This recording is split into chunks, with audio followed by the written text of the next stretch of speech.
and welcome to AI've Got Questions. I'm Stacey Epstein, your host. I'm a former CEO and four-time CMO, and I am in awe at how much AI is transforming our profession. I created this podcast to help expose some of the incredible new technologies and the amazing new ways we're doing work with AI in marketing and in go-to-market in general. I hope you enjoy the show. Here's the next episode. Welcome to the show. On today's episode, I have Josh Blyskal from Profound. Very excited to have Profound on the show. You may have seen a LinkedIn post I put up recently. Everyone is talking about what do we do now that all of our traffic seems to be going away. I know for me, back at Success Factors in like 20 years ago, we were like, wow, Google paid search. What an amazing new way to drive leads and awareness. And we've been doing a lot of marketing that way for years now, but the game is completely changing with AI.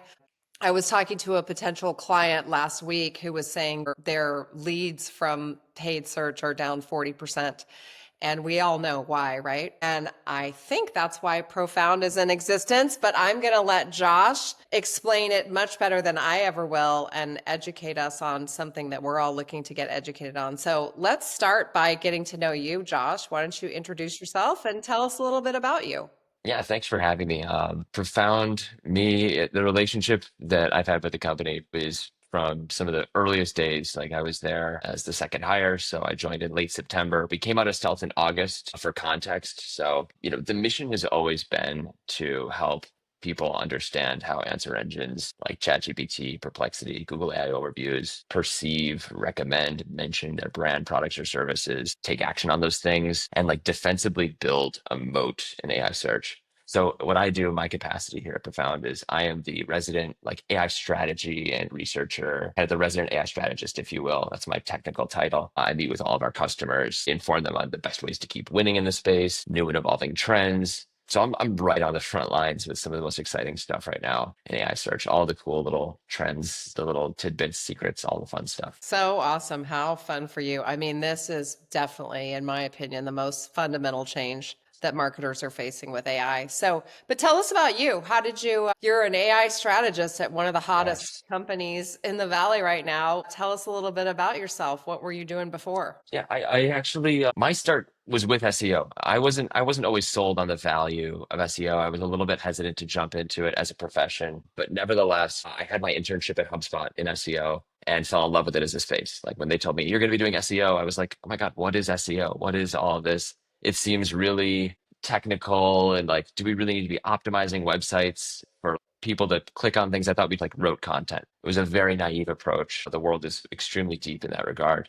But I started doing SEO over at HubSpot, did that for an internship, came back to do it full time. Before I could come back, ChatGPT had launched. And so my very first day back, the question that I was looking with was, all right, do you want to put a little prompt book together? Do you want to do a little research into AI? Like maybe this is going to be important. I don't know. We'll see.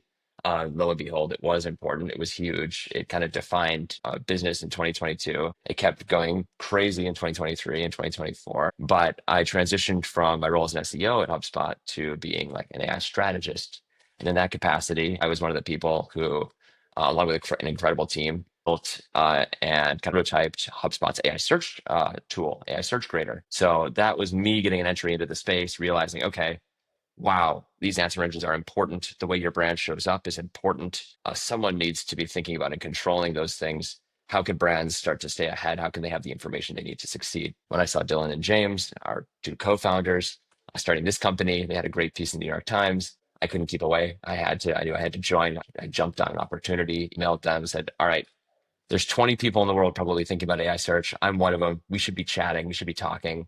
Let's see what we can build together. The rest is history. I've been doing the AI strategy since. Amazing. Well, now there's a lot more than 20 people thinking about it, including everyone that's listening right now. And a shout out to HubSpot. I mean, I would say they wrote the book on SEO. Literally, they wrote a lot Yes. of content, but they've always been at the forefront. In fact, my first guest, Amanda Kahlo from One Mind, they're testing her solution right now. So they're always forward thinking. So Thank you, HubSpot, for being on the forefront. And as part of my post on LinkedIn, I put a chart that Andreessen Horowitz had put out about all the companies focusing in this area. And I've heard it called AI engine optimization, generative engine optimization. Do you guys have a name for the category yet? We love answer engine optimization. I mean, there's LLMO, LLM optimization. My perspective is this. In this day and age, the thing that matters most is solving for the query. Everything right now is zero click. Everything is based on getting an answer to a question. These models, ChatGPT Search, Perplexity, Google AI overviews, they're all designed to cut the middleman out. We go right from question to answer.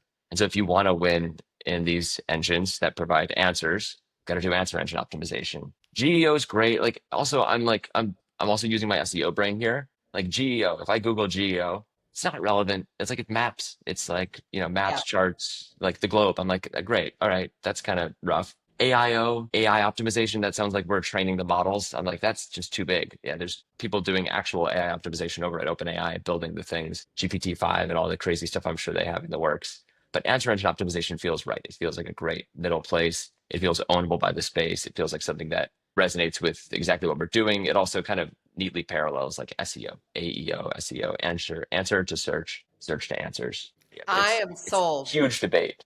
I'm sold. I am. And as someone who's been part of a couple of different category creation plays earlier in my career, I love category creation. I mean, if anyone should create it, it should be you guys. You're probably the furthest along of all those vendors on that chart that I was talking about. And I think it really explains what is, to me, the most fundamental shift, which is what you said is taking out the middleman. And just so the audience really understands, if you are doing paid search or SEO, you get to put your own landing page there. You are driving traffic to something that you own, that you can optimize, that you can put your message on, that you have utter control. You don't have control over who actually clicks, but you have control over what content you're presenting. We as marketers have lost that control. Instead of getting a set of links to go to something that I've built, now my prospects are getting an answer. And for all of you marketers out there, if you're wondering what the answer is, go spend some time on ChatGPT or Perplexity and pretend like you're a prospect and ask it all the questions a prospect would ask. And now you will know how you are performing.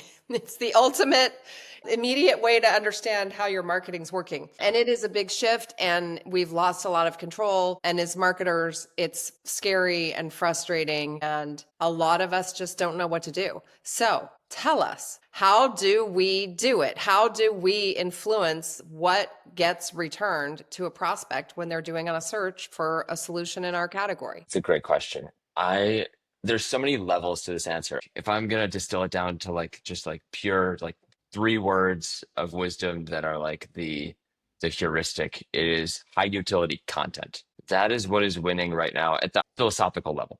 That can mean a lot of things to a lot of people. But these answer engines, the way that they go out to search, functionally, they don't have a lot of time to compare different offerings. If you ask, what's the best men's running shoe? This is a great example. Is the answer engine going to go to Nike, Puma, Adidas's website, look at every single running shoe, look at all of the features, scrape all of the reviews on Amazon, and then come up with its own unique opinion? Not really. The answer engine is going to go to someone's listicle. They're going to go to top 10 running shoes for men. They're going to grab the top 3 results. Maybe they'll throw a Reddit thread in there, and then those results are going to be populated into the user's perspective as if it was ChatGPT's magical insight. And so the name of the game, the thing that the answer engines are trying to do right now is they're trying to turn product information into this transparent marketplace. They want all the brands in the world to go out and start comparing their offerings and very directly laying out almost this master table of like, here's my products versus all competitors. Here's all of our feature sets, prices, and elements, which is crazy. For when I talk to brands and say, the most cited sources are comparative listicle content by like a factor of 3 compared to anything else. And that comparative listicle content is comparing yourself with your direct competitors. It's like, oh gosh, all right, what do we like? We've never done that. How do we do that? How do we approach that? And so that's what we help contextualize. It's kind of dirty work, at least initially, but I think the best framing of it is, do you want your competitor to own that comparison? right? Yeah, I mean, that's so fascinating because obviously I go straight to, well, fine, I'll just go generate 50 pieces of content that are all top 10 lists where I am at the top. But then my competitors might be listening to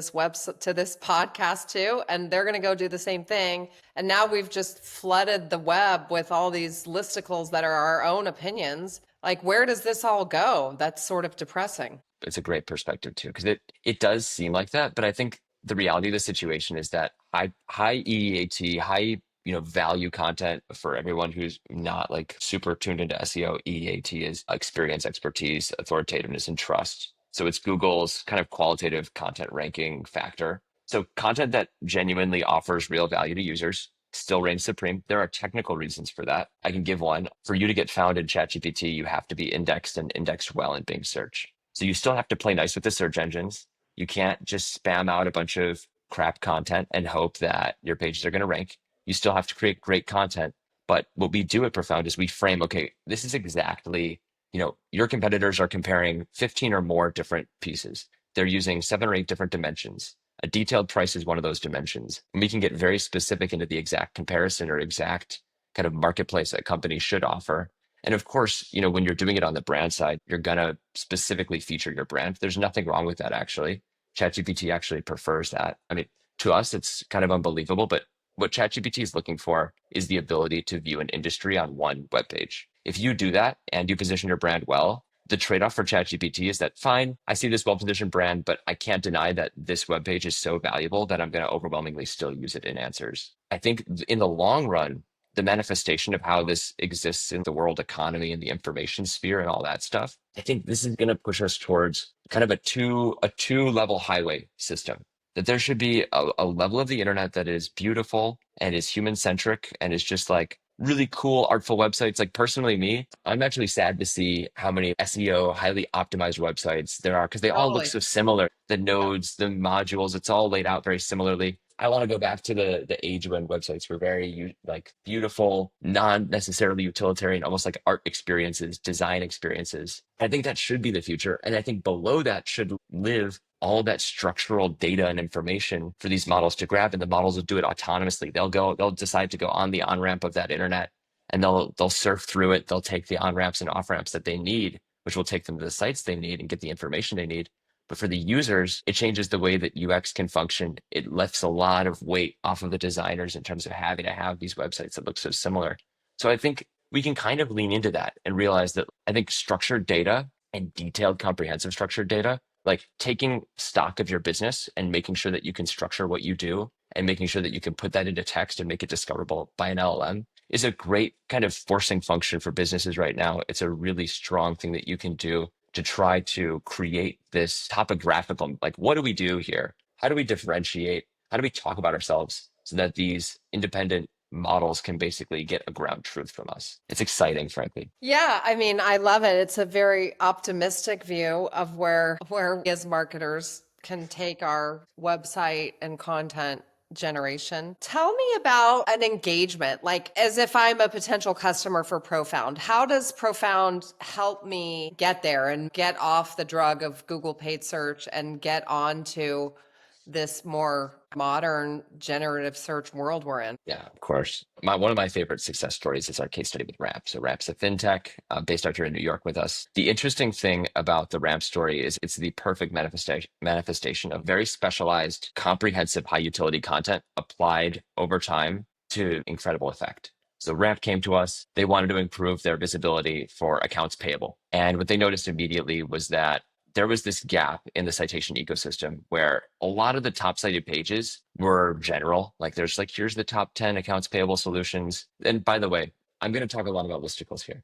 Listicles are by far like not the only thing you can do. I think right now, one of my favorite levers to pull is the listicle, just initially, because it's so direct and it's so well incentivized. So I want to say that as a caveat here. But so Ramp noticed in the citation space, Wait, and do the you mean just listicles that are comparing solutions or any kind of listicle? Because I it's mean, I've written a lot of listicles, right? The 5 ways to blah, blah, blah because of blah, blah, blah. it's definitely at tiers. So like I think like the most common is listicles comparing products or services. But if you have a page that's like I don't know, Here, keeping it very good, you I do, have a yeah. good example. Again, back to HubSpot. I'll never forget. It was during COVID and we were doing an online kickoff and we were desperate to keep our sales team engaged for 2 straight days. And I was looking for music to put like interstitial music in between each session. I did a search, Yeah. great music for sales kickoff.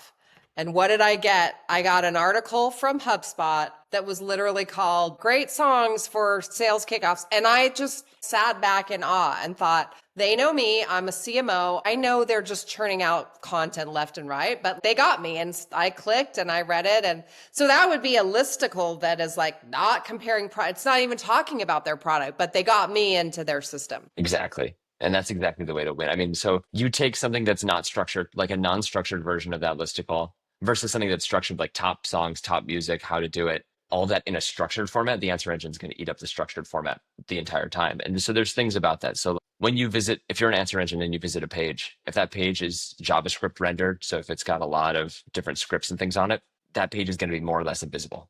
A great one is images. I've worked with some of the leading publishers, just great publishers, fantastic pieces of content, fantastic work. They'll put some of the most insightful stuff in images that the answer engines can't see. Like the Yeah, entire piece hinges on this one graphic, this one right. visual, or this one table or chart.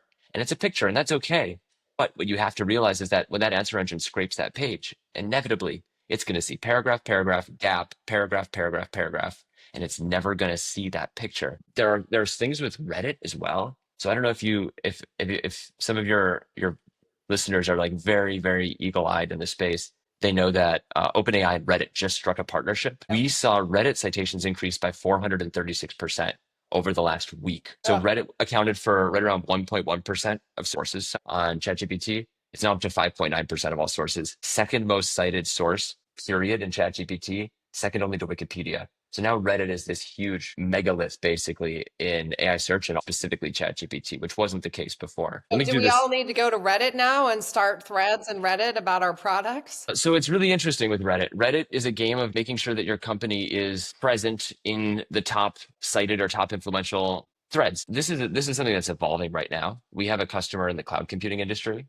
They took their Google AI overviews, AI visibility from 20% to 80% in a month by posting on 15 Reddit threads across that month time span. Because Reddit for them in the cloud compute industry, it's a lot of devs talking to a lot of devs. They Yeah. want the real opinions. So Reddit is super overweight in cloud computing. Being on those 15 pages is as good as being on like the New York Times for AI Yeah. search. Fascinating. So basically, you show up 1 out of 5 times, all the way to the models won't shut up about you at that level. It's insane the shifts you can see. And the thing about AI search is that the changes are almost immediate because these bots are indexing in real time. They're searching in real time. So we release pieces of content with our customers, and within 2, 3 days, we see 1x, 2x, 3x performance growth. It's unbelievable. Really, it's Awesome. exciting.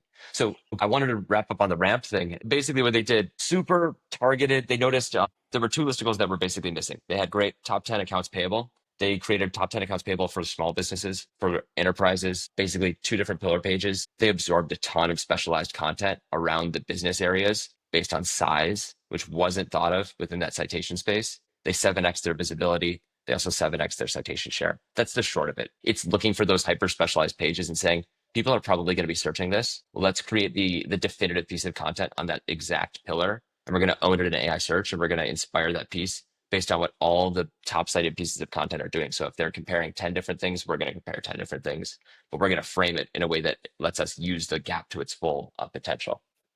So is Profound a software solution or a services solution or both? It's a software solution. I just happen to be a consultant that lives Okay. inside of the software. So you have, I got it. Makes sense. So I buy Profound like licensed software and it helps me optimize for AI answer engines. Exactly. And you get to Okay. meet with me too. Awesome. Well, that's not going to last very long. You guys are going to scale and you're going to need an AI version of Josh. We're actually building it as well, but we're actually hiring for AI strategists as well. So if anyone's interested. Awesome. Well, this is great. I feel like we are just scratching the surface. We could go way deeper, which maybe we can do on a future episode. But before we wrap, we've talked about this a little bit.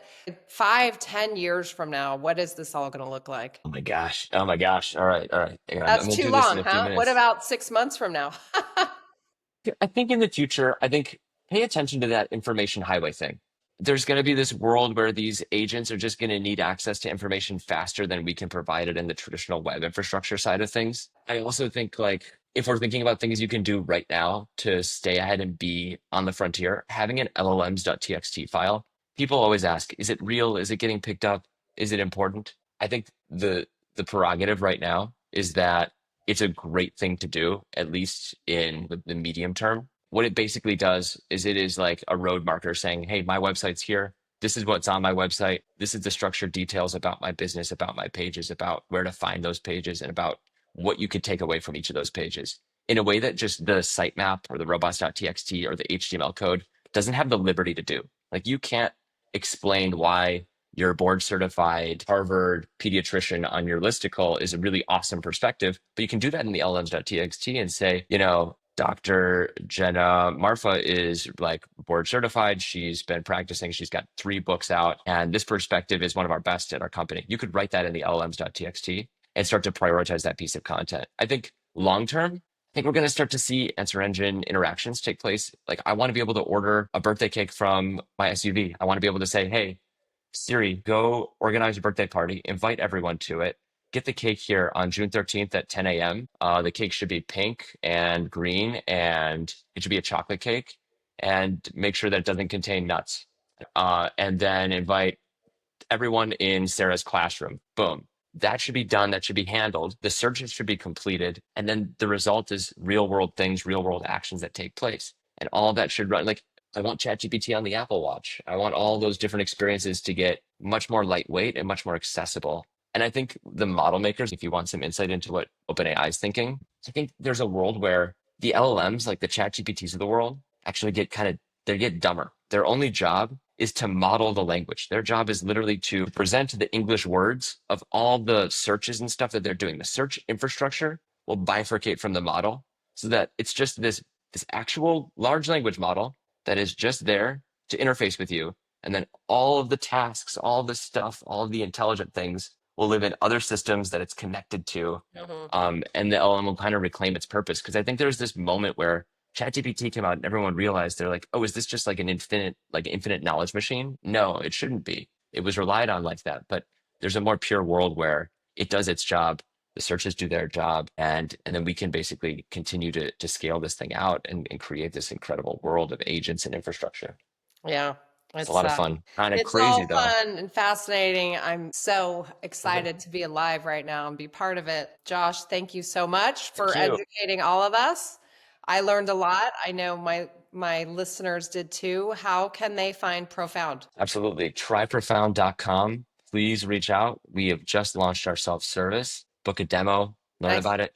Thank you guys. Awesome. Appreciate Thanks it. for joining us. Take care. Bye. Take care.